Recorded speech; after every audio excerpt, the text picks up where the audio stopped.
Pat, Liddy is my name. You're very welcome to this tour sponsored by the Five Lambs Festival and by Dublin City Council who are supporting them. And this is a longish walk, not a long walk, just longish. It's one way. And if most of you, if it's your first time in Phibsborough, I don't get a damn, because this is where I was born and raised. My house was just over there. Like, if I could walk in a straight line across the water, and some people think I can walk over water, but it's not true. I can walk on a lock gate. But I played here as a kid. This is my stomping ground, and down on the railway lines I played, sometimes I prayed, because we put stones on the tracks, just to see, is there any chance we could see the stone turned into powder? And if it derailed the train, well, it was just part of the experiment. But anyway, they were only small stones, we weren't that bold. But this was my playground, so I kind of know it, not the history necessarily, but I know this area visually pretty well. And it was great for feeding the imagination all around here. So it's still Phibsborough. But as you go up the road, you pass all the little suburban towns, if you like, or villages of Dublin, till you reach Mullingar. Now I can do one of two things. I can go to where we're supposed to go to today, which is Spencer Dock, or I can walk to Mullingar. Anyway, it's not from here. You've already covered a couple of miles to get here, but it's 51 miles long. I'll keep to miles, or 82 kilometres if you prefer, from the start of the canal to the River Shannon, basically, or to Mullingar first of all, which is the Shannon anyway. And then it branches off on the other side of the Shannon into a couple of small canals. But I'll tell you a bit more about the history of the canal when we reach Binns Bridge, because Binns was the man responsible, John Binns, for building the canal.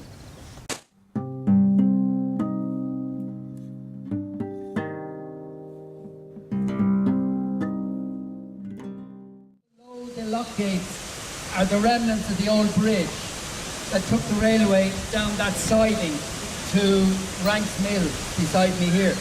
Again, when I was a child, I remember all the trucks, all the lorries coming up to the mills, and all parked all along down the road there with their sacks of wheat. And as kids in school, we used to come along with penknives and rip through the sacks. Oh no, not to spill everything out, but to get some for ourselves, to munch. We didn't have chewing gum in those days. Very bad habit anyway, chewing gum. But we used to eat the wheat raw, basically. Very dry stuff it is. A bit like my tour, very dry. But anyway, this didn't start like, it's quite a beautiful building when you look at it, when it's cleaned up now as an apartment block. But for years when I was a kid, there were sunken barges all the way up here. This canal stopped business really in the 1950s. And officially stopped in 1961. And the barges were all parked there to rot. And they were parked there in the 1940s. And they were quite dangerous. My mother, God rest her, knew I was playing among all these sunken barges and stuff. She never would have let me out. But in any case, they were all part of the fun. We pretend we were playing navies and Second World War and all that kind of stuff. But this building was a working mills at that time. But before it was a mills, in other words, before 1860, it was Robert Mallet, iron manufacturers. So it was built as an iron mill. And maybe not every day, but very often you pass by some of their products.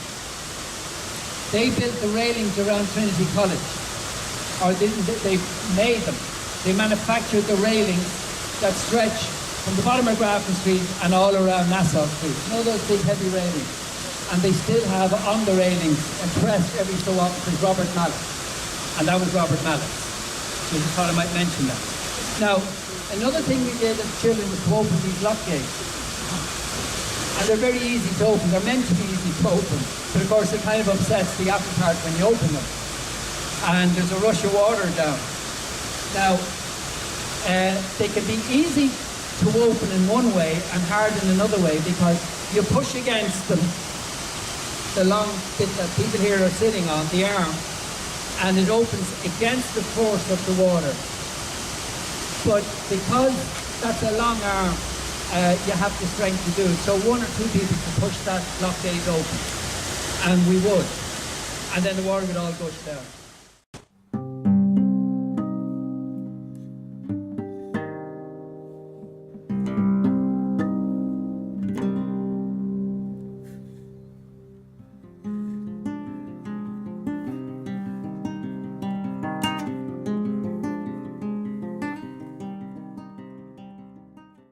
Just roughly where the red brick wall is here, where the soft ground is, there was a spur going off down in that direction, the Broadstone. And the idea was, it's a clever idea in a way, if the canals were going to be very successful, the whole idea of course was to be able to link them in with the railways. This canal ends where we're going to end at Spencer Dock, and goods could be shipped abroad onto the ships in Dublin port. That was the idea there. But this was to get it onto one of the railway systems. So the little branch canal ran all the way down, crossed over the Fisborough Road on a thing called the Foster Viaduct, which there are still old photographs of, it's long gone, and into Broadstone railway station. But it was closed down in 1877 because there wasn't enough business for it. And the viaduct was standing for a good while, but that was gone by the 40s or 50s. And then through the 70s and 80s, they closed off the canal that used to run down here and made it into a linear park. I think it was the 60s actually. They filled it in. It's a pity in a way because they look very nice. But it's now I'm just distracted slightly by the ambulance down there. Hope it's not too bad. It became this long park which brings you down to Blessington Basin. Now this is one of the secret little hideaways in the north side of Dublin. It's a little reservoir of water that is fed from the 8th lock. It's canal water. But you might think canal water is dirty. Well, it would be by our standards today, but it was okay in the 19th century. And until they brought in a supply of water directly from the mountains called the Vartry Scheme in the 1860s. Actually quite a deep fall. I don't know how many meters it is, but it's very deep. And you know the system, the way the locks work. You always have to have a pair of locks. So even though that lock, the water is the same level as beyond the lock, the barge enters into this little area here, which is narrower than the rest of the canal, so it's just one barge at a time. Then the gates are closed behind the barge. These gates are opened and the water rushes out and the barge comes down, down, down, down till it's the same level as the water in the next section. So that's how it works. Painfully slow. You don't see many barges currently, as in leisure barges anymore, but you will see it. You will see them in the future. Waterways Ireland and the Royal Canal amenity people come out regularly once a month cleaning the canal with their volunteers. They do Trojan work.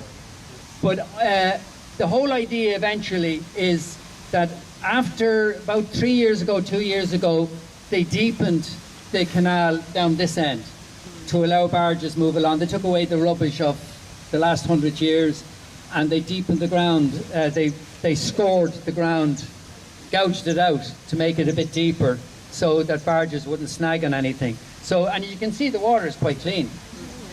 You don't swim in it because of the rat urine, which gives you a disease. But apart from that, the water itself, and you won't drink it. But it's clean per se from pollution.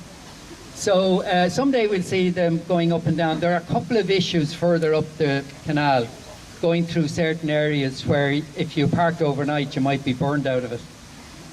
You might be pelted with stones and stuff. So the kind of social issues further up, one of the reasons. And another reason is barges come in for big social occasions, which they have about once a year in Grand Canal docks. And there's a lot of effort in going through all these lock gates, you see. And it seems like the Grand Canal is more popular for leisure boating than this one is. There are a couple of dozen barges now almost permanently parked in Grand Canal docks. So that's lovely to see that. Also, the railway, as you notice now, is still in a very deep cutting because the railway, when it was being built, couldn't have lock gates. So it had to gradually climb rather than go up in a series of jumps. So the railway is quite deep below us there. That's the railway going west. It was the Great Midland Western Railway, or whatever they called it before it became CIE. Now, this is Mountjoy Prison.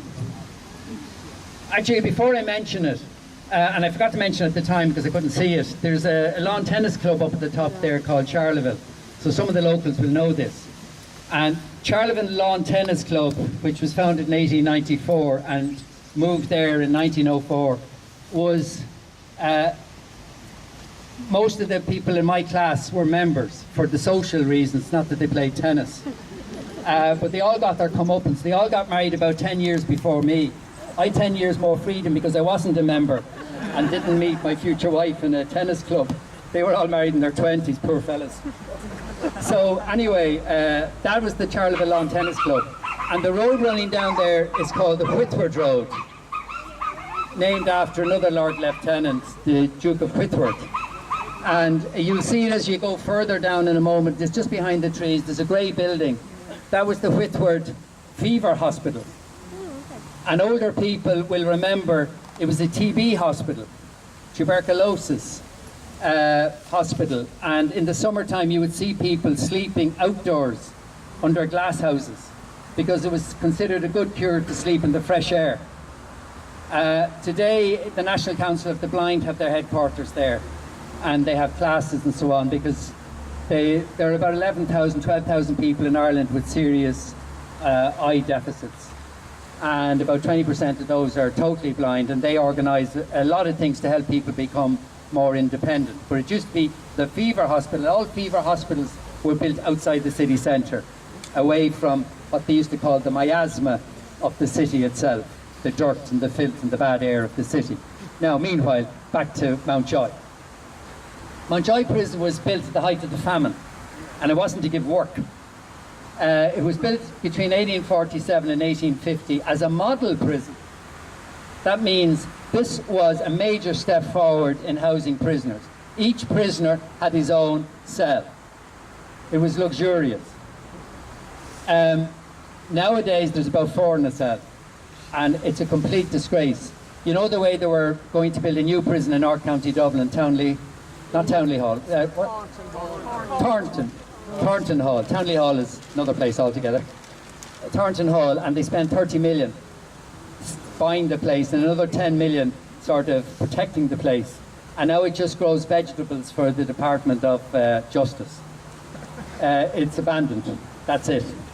So 40 million euro later, we still have Mountjoy Prison. The one out in Thornton was to be at least double the size of Mountjoy. So it's, you might think a lot of people who commit crimes deserve maybe that kind of treatment, but they don't really, and it doesn't help anyone. So it's really pretty bad in there. And you know, they still have the system, except for the cells in the detoxification unit and the medical unit, the cells still, you have to slop out. I don't have to explain that, do I? Okay. But when that prison was opened, it had water, flushing water in all the, and a basin in every cell. And you know what? An official in the Department of Justice said, the prisoners are using too much water. And all the plumbing was taken out. This is in the 19th century. Nothing changed. That was the Department of Justice. I think you get the same justice nowadays. I hope nobody here works in the Department of Justice. Nobody here the sister or brother of the minister, no? I'm safe. But anyway, no, the civil service is a strange thing. They just look at certain bottom lines, which are stupid. So to this day, unfortunately, prisoners are still slopping out. So it's a very, they do their best. Everybody's doing their best in there, but it's a hopeless situation. And when it was opened first, it was opened for men only, who were going to be put in there to let them cool down for a bit before shipping them down to Spike Island in Cork and putting them on board a ship and sending them off to Van Diemen's Land, in Tasmania, in other words, or Tas as they call it nowadays, Australia. So it was meant to be a prison of bed and breakfast until you went to Australia.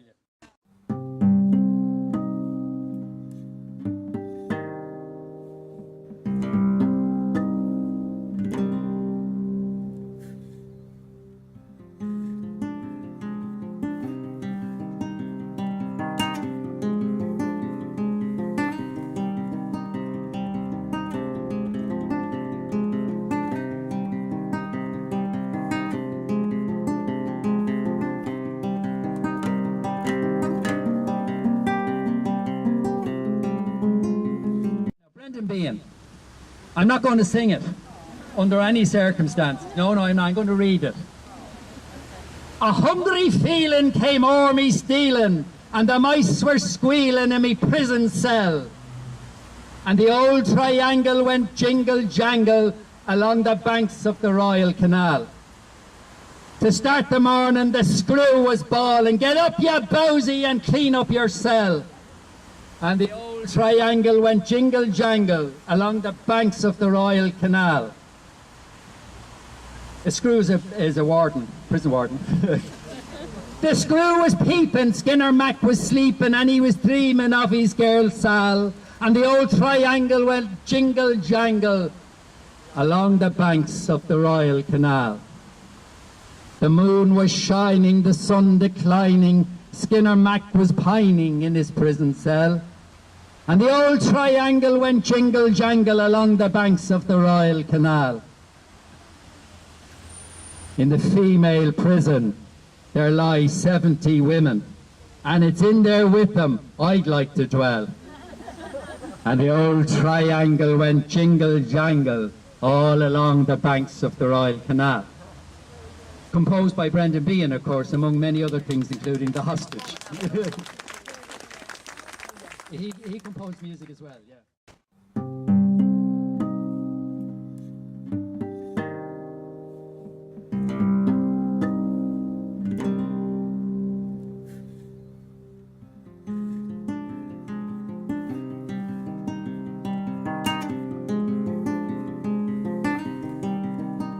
We've come out right at Croke Park anyway, so in the swing of things, nothing to do with the canal per se, except in Croke Park's terminology, you talk about the canal end and the railway end, which is very Irish because there's a railway at both ends. But anyway, at the very top of the road is, what do you call it, Clonliffe College, the Diocesan College. I don't know if there are any students anymore, but that was the Diocesan College for Dublin, for the Roman Catholic Church. But before that, it was Mr. Jones's house. Who's Mr. Jones's? Mr. Jones. This is Jones Road. It's named after him. He's a man called Buck Jones. And he was one of these 18th century flamboyant, rich young men who had more money than sense. And he wanted to be able to come straight up from town, from Summerhill, which was very posh in those days. He wanted to come straight up from Summerhill without having to go either to Drumcondra or come up this way. The only way to get to his house was to come down Clonliffe Road. But he wanted to go in this way, so he built a road. Now there was already a road called, I don't know what it was called then, but it's called Sean Russell Street now, or Russell Street, at this end. So he built a bridge, a temporary bridge that was later rebuilt. He built a bridge over the canal for himself, so he could go straight into his house and not be a common man using the public road. That's the way to do it. So towards the end of his career, he made a few bad investments. You've heard that story before. And he kind of fell down in his luck, unfortunately. Buck Jones did. Anyway, what's left is the name of the road. And the name of the road, I said, on the other side is Russell Street, and you came down Russell Avenue. That's named after Sean Russell, who was headless for a long time. Do you remember anyone from the Northside? There's a statue to him in Fairview Park. There still is. But it was an old limestone statue, and they chopped his head off in the 1980s. And he was headless for years. Until a few years ago, I think 2009, they put in a bronze statue instead, which can't have the head chopped off so easily. So, I mean, why would anyone want to chop his head off? Well, he was a bit controversial, you see. He was born in Fairview, Sean Russell.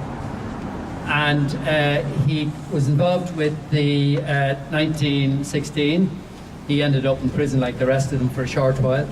And then was very much involved with the War of Independence, achieving some high-ranking jobs. And it was he who came here on Bloody Sunday, along with a couple of his mates, to warn the authorities in Croke Park that they thought the Black and Tans and the auxiliaries, the paramilitaries, were going to come into the park to search people. That was what was promised at the time, just to search people. And they insisted with the Croke Park authorities the match should be called off on what we call Bloody Sunday. This was the day after Michael Collins sent out his death squads and assassinated 14 of the English spies in their beds mostly. And so they knew there would be some kind of a revenge attack on the Sunday. And word came through the revenge attack was going to take place during the match here between Dublin and Tipperary on the 21st of November 1920. So Sean Russell came here to tell them, please call off the match. And it was decided if they call off the match and tell people why it was called off, there would be a panic rush through the turnstiles and people would die trying to get through the turnstiles and the crush. So they decided to have the match anyway. And literally a couple of minutes after the ball was thrown in, the Black and Tans and the auxiliaries, there were more auxiliaries than Black and Tans, came in their trucks. Now in the Michael Collins film you see machine guns and everything. I don't think it's quite like that, an armoured car, but they came in trucks. It was a very different place. There were no stands as we know them today. There was a kind of a stand made from railway sleepers. It was basically a big field with maybe a fence around it. That's about it. So they came crashing through one of the gates, and they started shooting at people. And coincidentally or otherwise, they shot dead 14 people, the same number as the British spies. But the injured scores more. It's going to come this way, so I'll wait.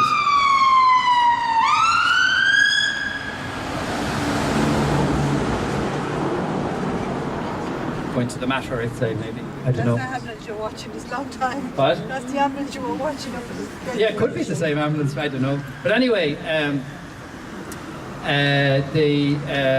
the attack was seen as a dreadful act. It's all part, I suppose, of a war between nations. But the publicity it got over England and over the rest of the world helped to damage the English war against the Irish to a large extent. It still had to run another 7 months, the War of Independence, but it was one of the things that started turning world opinion against England during the War of Independence.